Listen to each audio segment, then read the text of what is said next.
night. My question is for Jensen. Well, first of all, I want to tell you, Jensen, congratulations on the day. thank you very much.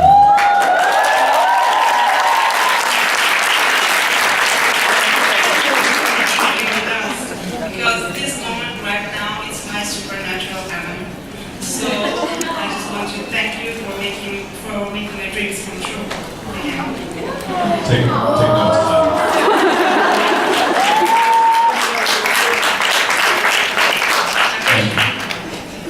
I'd just like to point out this is the best behaved you're ever going to see me. I love this man. This is Sorry. as good as I'm going to ever be. I apologize for Ty's good behavior right now. Sorry, but I am on many angles. So. I like that. So my question is, I know that in the show there were many difficult lines or words to remember or to pronounce, like the emphasis in Latin or the word kraton, for example. So I wonder if you ever had a word or a line that you tried to remember or to pronounce but you couldn't do it. If you had one, what it was? Well, there's definitely the Latin, the exorcism of Lisa. You know what? It pisses me off how well you guys do all that stuff. You know it? No, the Latin? Haven't you done No, that? I don't not ever ask Get you. away without doing that. I don't know. Don't ask me to though. So I'm aware about it. I'm aware about it. Yeah, it's, well, Hell, I don't know. Jared actually took Latin, like in school and stuff. So he already was with, so now I feel like an idiot. So I have the Latin doctor come to set and teach me. I feel like a child in kindergarten. So you guys pulled stuff up like that day you did the spell on me on my watch. Is he making this up? Oh, no, it's... I was like, you said, no, it's the same thing over and over again. But I remember the exorcism of Lisa, where she was, you know, possessed coming at me, and it was like 2 pages of Latin. That was the most difficult one that I mean, because it's, you know, there's a reason that it's a dead language. You know, what's interesting about things like that, I'll give you a real recent experience. I just did a feature film, I don't know if you know this, but Yes, tell me. they're remaking Godzilla. And I have a little part in it. Next door to us. Yeah. Next door to Supernatural. And I don't know what was wrong with me that day, but I had one word, something like blah blah blah, technical jargon, blah blah blah. The graph is moving exponentially. And I said exponentially so many times that I started to go, I don't Understand what that word is? I don't know what that word means anymore, and I don't know if I'm not saying it right. And it's like halfway through exponential. And I screwed this line up 20 times. But see, it's feature film. They you know, they've got that kind of money to work with that. But way to go, buddy. You're a pro. I know. I still want to crawl back and be across the lawn. Remember you guys? You know you made over here, did you? By the end of it, I was going, you know what? I play a good lizard. If you haven't filled that role yet, I can do the lizard part really well. You know what? There was one in the episode. This is going way back. So, episode Skin. There was I think Jared's told this story. Shapeshifter. Yeah. Couldn't get it out. It was not coming out. I was mumbling. It was shapeshifter. Well, we basically like met in the alley. It was like, okay, give the information very quickly so that we can go take care of the situation. Exponentially is harder than That's true. But it was directing. The director was Robbie McNeil. And he came up and he's like, Jensen, the shapeshifter, you're kind of just swallowing the word. And then you say it with a little more clarity. And I was like, yeah, I said, okay. So again, I was like, sir, shapeshifter. I mean, totally. And then Jared just. And now I can't say the line without stopping and literally straight face going shapeshifter. What happens is it gets in your head. It does. So the whole time all you're thinking about is I'm getting to that word. It's getting closer and closer and closer. Here it comes. And stop. And go. Yeah, so that one is It happens. It's like getting the giggles, you know? When people get tickled on set, it's... Love that. Yeah. Man. People get pissed off because I can't stop. Jared's notorious. I mean, we have to like stop production for half an hour and I'm not walking off. Yeah, don't walk it off. I want to be there for that. Oh, man. You'll be pissed at me because I won't help. Yeah, you won't help the situation. I have done my coverage to a vibrating Jared's face. And I'm just stone faced giving my coverage because I know it'll time to like, you know, deal with his shenanigans. Sorry, hi. Thank you. That's, you know, I'm sure there's many more stories, but I don't want to bore you guys. Hi. My question from Jensen, sorry. You guys don't do that every time. You know, just ask a question and You know what? we'll figure it out. I hate to break it to you. I've done 8 episodes. This man has done 8 seasons. Surprise, surprise, you have a few more questions for me. What is your question? I'd like to know if investigating how the character business influences you as a person. How does Dean influence Jensen? Well, he takes up a lot of my time. He just steals time. He is a mean little, yeah. No, you know, it's interesting because over 8 years, you know, you grow up a lot as a person. We mature, we get older, you know, we attain more knowledge. We have life experiences that kind of shape who we are as human beings. One of my major life experiences is been playing this character for 8 years. So absolutely, he's a part of, or he is, you know, the experience of playing Dean has definitely given me an experience, a life experience that has helped shape who I am. What specifically that could have, I mean, I don't know specifics, but just a generalization. You know, I spent 8 years with this, you know, with this character. You know, one of the reasons that I kind of grow my facial hair out, and you know, I actually, my hair was pretty long as of 2 days ago, and then I cut it again. But part of the reason I do that is so that I can see somebody different in the mirror. Because I literally, like, it's, when I shake it, I'm like, there's Dean Winchester. And so this kind of helps me shed that character for a few months out of the year, and kind of, you know, kind of purge myself. And then, you know, come July, I shave, and my voice gets down to here. We go back at it. Yeah, he's absolutely been a huge part of you know, the better part of a decade. So that's a lot. Yeah. Thank you. Thank you. Yeah.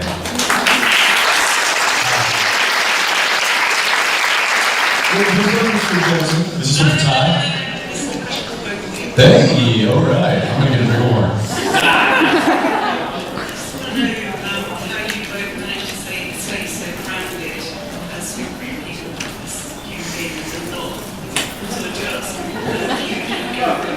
Good luck, Ty. Please, this question is so below me. You know how I stay grounded? My bills, my mortgage, my divorce, my children, my life, my bad hair days. You like me to have friends that are just completely unimpressed with what you do for a living? Yes, absolutely. Yeah. It's weird. And my kids. Well, yeah, but not impressed. No. Yeah, I wouldn't say completely not impressed. I mean, I think they respect what I do, but it's funny, you know, as I've gotten older, kind of my friends, a group of friends has kind of gotten smaller, you know, and more concentrated. But those friends that I have kind of clung to over the past, you know, 10 years, they don't treat me as a TV star or a celebrity or you know, they treat me like their buddy that they knew 10 years ago. And I think that having people in your life, family, you know, that treat you the way that they always have, and that never changed. And again, let me consider, I do you know, I sat down and I was even compliment to your face. You and Jared, what I always say is, you know, the one thing about Jensen and Jared is that they haven't changed from season 2 at all. I've been living on yes, shows. I've done 150 different projects, so I'm an expert in this field working on other people's shows. I can tell you how rare it is for two guys to stay around as you two have been. So yes, I give you credit to your friends, but you made the choice to keep those friends around you, because a lot of people don't. You may, you know what I mean? Seriously, you may Thanks, know. man. Yeah, you made the choice.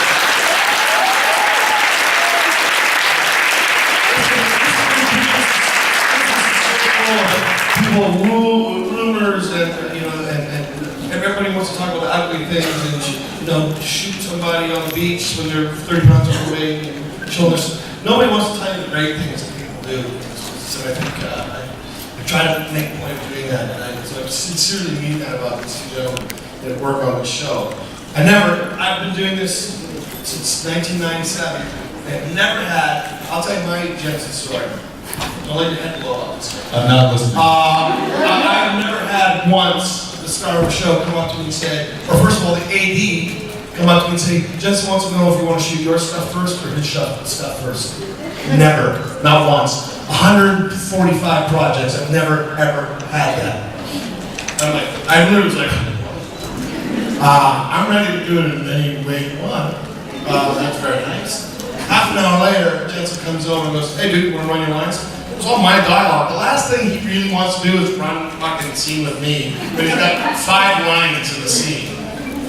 And that speaks of his character, speaks of him as a leader on the show. And yes, I know you've got a lot of great friends around you, but you have good friends around you. But some people don't. So, thanks.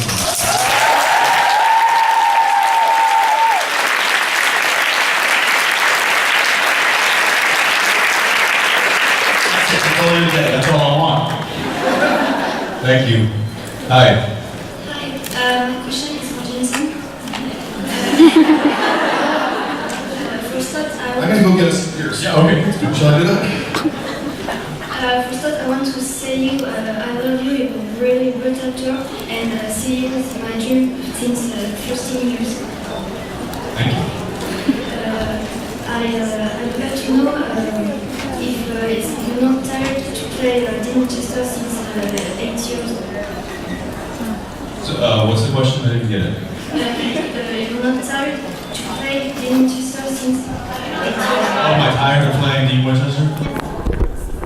Why? Do I look tired? Is it coming across that I'm just fed up with this guy and I just want to kick him to the curb? Because I don't. I actually, I am so thankful of this journey that I've gotten to go on these past 8 years, and I couldn't. I mean, look, there's a lot of great characters in film and in television and stories out there. I think I got a pretty good one. I'm pretty happy about it. I still enjoy going to work after 170 plus episodes. So it's no, I'm not tired. Do I get tired of working? Yeah, I think everybody has their moments. You know, there's some days when it's, you know, in the middle of January and we have to be up at 6 a.m. and it's 22 degrees outside. That's Fahrenheit. I know you guys want the Celsius, but it's probably not anything. It's cold, very cold. And the last thing you want to do is, you know, go put on your actor face and get in front of a camera that you know is going to be watched by millions of people. But that's when I pushed through this. I'm like, you know what? This is one of the best jobs anybody could ever ask for, and I'm gonna do it. I'm gonna love it, and I do. So, yeah, thank you.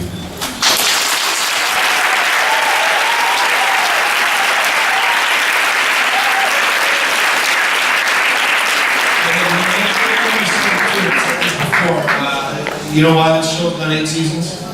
You guys. I mean, these guys do a fabulous show, but if you don't watch it, you don't support it, it doesn't exist. Lots of fabulous shows fall away. And so you guys, the fan base that the show has is phenomenal. This is why this is so great. You know, guys, this is what within a good couple of these, and you know, it's such a unique opportunity to get to truly interact with the people that that support you, you know, that watch the show and that really kind of go to bat for. I mean, you guys really kind of protect us too. I mean, you do. You save us from like a lot of the naysayers, and even though there might be a few of you in the crowd. I'm kidding. But no, I mean, you really save us from the critics. You know, you save us from the people that are like, what is the show? Why is it still in the air? And a lot of times, you know, I've heard a lot of stories from you guys. But like, you know, that my friend didn't understand it, didn't know what the show was, and now it's like her favorite show on the air, and you know, blah blah blah. But it's it really is you guys that are the driving force behind what we do, and it's a great honor for us to get to come here and talk with you and answer your questions and just be around this kind of energy, because it helps us move forward. It keeps us excited about what we do. So thank you. Yeah.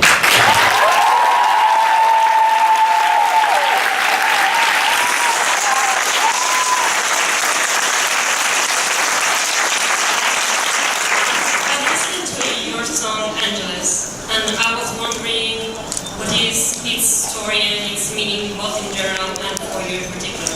Sorry, Ty. You know, most people don't know this. I played the cowbell in that song. You did? And you were stellar, by the way. Yeah, you know, that song, it's a rather sad song. But it wasn't necessarily the meaning behind the lyrics. That it was more. It was more the difficulty of the guitar playing. This is such a shallow answer. It was something that was very. You want a shallow answer? I hate that you play music. Shut up. Shut up. You love it. You love when I sing to you.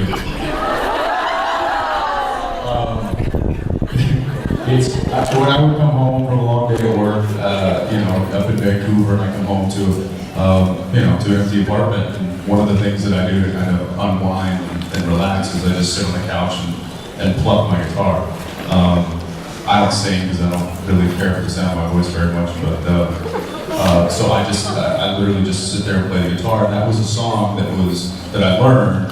It was a really fun song for me to just play with. And it was very kind of therapeutic, and then I sang it one night for Steve, and he's like, "Oh, well, we're gonna put that down. We're recording that for sure." And I, for some reason, let him talk me into it. So, you know, it was just something that helped me relax at night. Yeah. Thanks. Hi. What's that? Jensen and fake Jerry.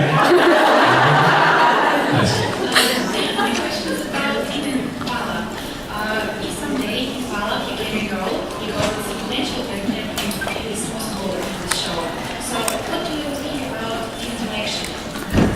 If the Impala became a girl?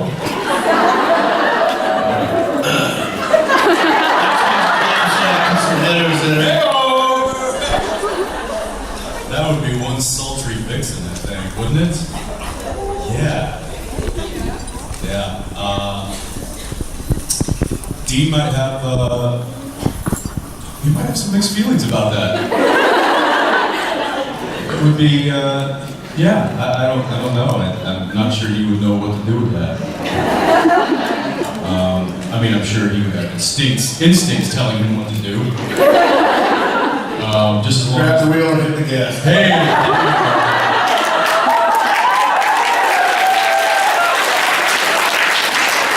Throw it in the drive and punch it.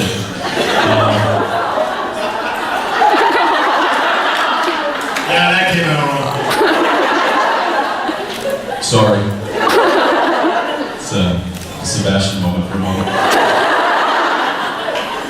It's a good idea. Yeah. Thanks. Thank you. Yeah. Hi.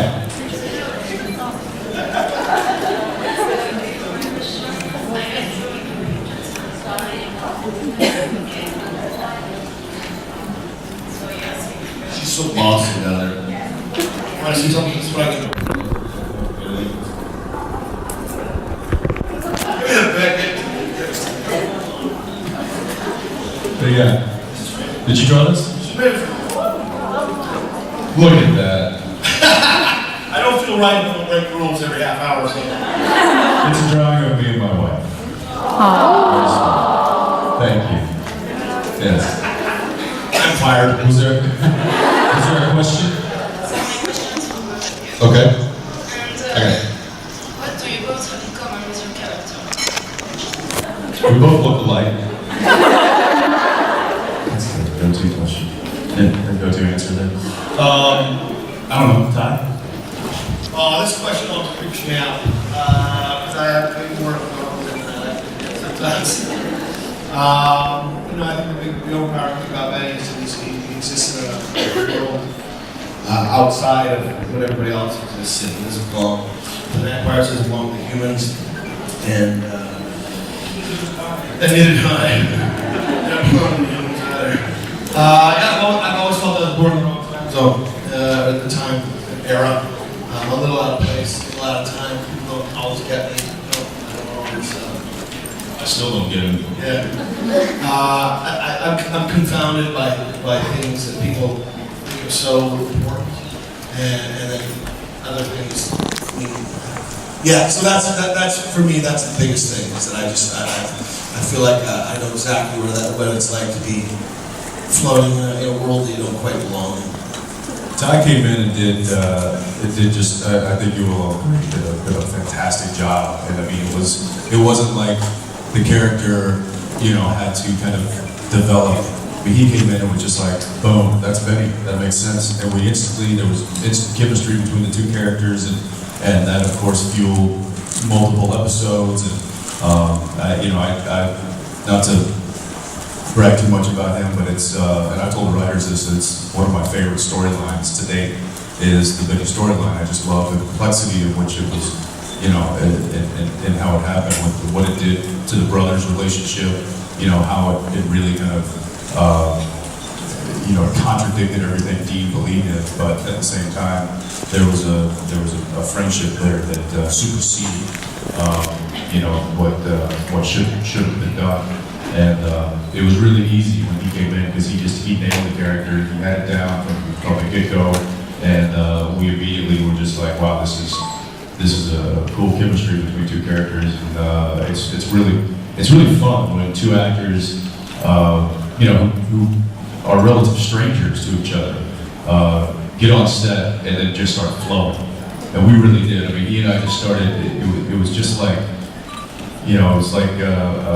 It's just like we know, like we work together for and years. This is why you do it. This is why you do it. Like I'm very fortunate to work a lot, stay busy, but not every project's got that feeling.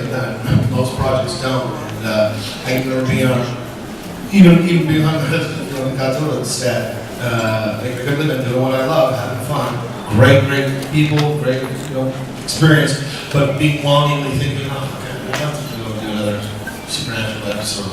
Because it just, you get to click into something that feels so good, feels so right. It just feeds your soul, just makes me feel so good to be able to do something I love. That role, writers. That's a great role too, yeah. You guys, it's great. Sorry, that really wasn't the question that you were asking, but as far as, what I have in common with Dean, there's a lot that I have in common with Dean, there's a lot that I don't have in common with Dean. I think he's, is that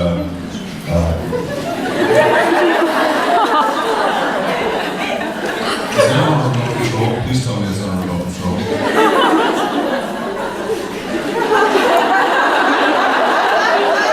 A little closer. Yeah, give it a little, there you go. Justin, hi. I feel like a little child. What the hell is going on right now? I think It's really kind of neat not to just see roles for that. I think that's come here.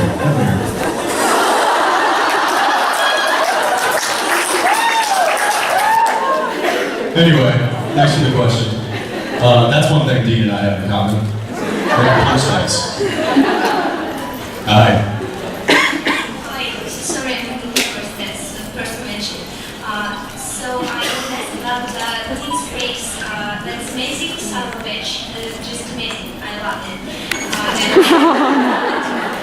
What is Did you say his face? His phrase. Oh, his face. His face. I meant something about his show. That's a real different way to combat. What's he saying? Not an amazing sandwich. That face is amazing sandwich. Yes, okay, yes, the phrase, yeah. Was it your phrase in the part of JIBCon, and was there any phrases that you gave your character by yourself? I think that particular phrase was something that came out of a performance choice that I gave in the pilot episode, in the very first episode of the series.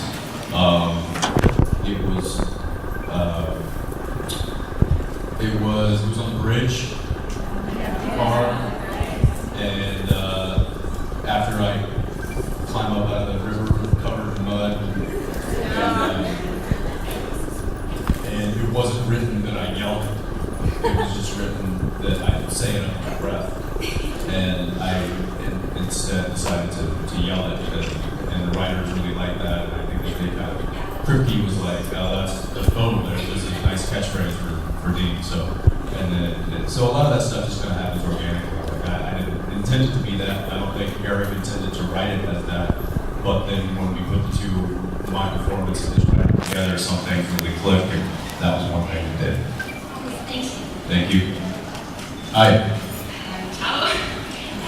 My question is for Jensen, but only because I just asked something. Hey, that's fine. That's good. Okay. If everything that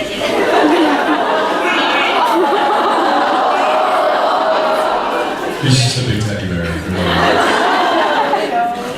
if everything that is really shown, really here in the real world, would you need a coach, pie, and drinking beer, or would you be a counter to the board? Would I be more of the eating pie and drinking beer if I knew that there was supernatural things out there? Or would I actually start hunting?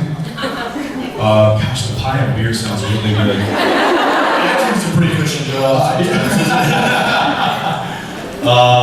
Yeah, you know, people ask me a lot of times, like, you know, what would you do, or have you ever had any supernatural encounters, you know, ghosts or anything? And I like to say that, you know, what my job has given me is the knowledge that I've gotten playing this character is enough to scare any actual ghost away from me. So I don't have to worry about it.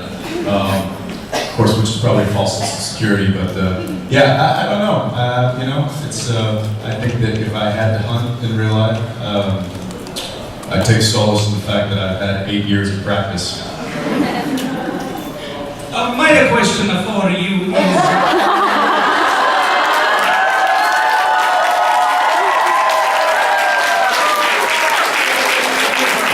Speak up just a little bit. Yes, I'm sorry, my English is so bad. Together on the phone and you talk.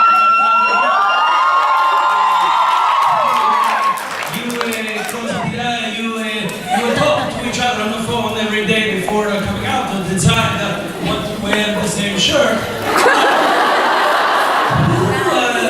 Who makes the decision which color to wear that way? That was big the Indian Russian at the end.